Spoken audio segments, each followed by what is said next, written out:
અરવલ્લીમાં બુટલેગરની car અને police van વચ્ચે ટક્કર થઈ હતી। વિદેશી દારૂની ખેપ મારવા બુટલેગરની કારનો પીછો કરતા અકસ્માત સર્જાયો। અકસ્માતમાં કોઈ જાનહાનિના સમાચાર નથી, કારને પણ નુકસાન પહોંચ્યું છે। મોડાસા બાયપાસ બીએપીએસ મંદિર પાસેની આ ઘટના છે કે જ્યાં બુટલેગરની કાર અને પોલીસ વાન વચ્ચે ટક્કર થઈ હતી।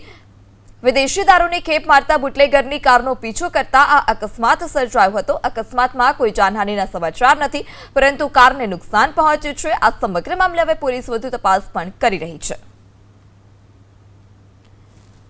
તો મોડાસા બાયપાસ બીએપીએસ મંદિર પાસેની આ ઘટના છે કે જ્યાં બુટલેગરની કાર અને પોલીસ વાન વચ્ચે ટક્કર થઈ હતી।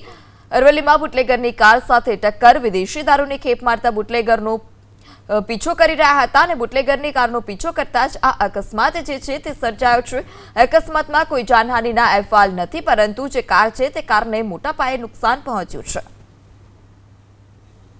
વધુ માહિતી સાથે સંવાદદાતા દેવાંગ ફોન લાઈનથી જોડાઈ ચૂક્યા છે। દેવાંગ, બુટલેગરની કાર અને પોલીસ વાન વચ્ચે ટક્કર, શું વધારે વિગત, ક્યારની ઘટના?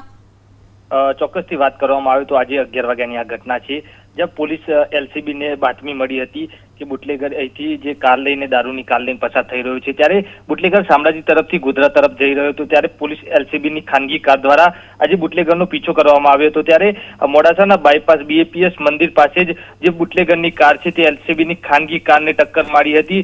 ત્યારબાદ જે એલસીબીની કારને મોટું નુકસાન થયું હતું, કોઈ જાનહાની ટળી નથી। એલસીબીની ટીમે એક આરોપીને ઝડપી પાડ્યો છે અને હાલ ગુનો નોંધી અને તપાસ હાથ ધર્યું છે। જી દેવાંગ, સમગ્ર માહિતી બદલ આભાર।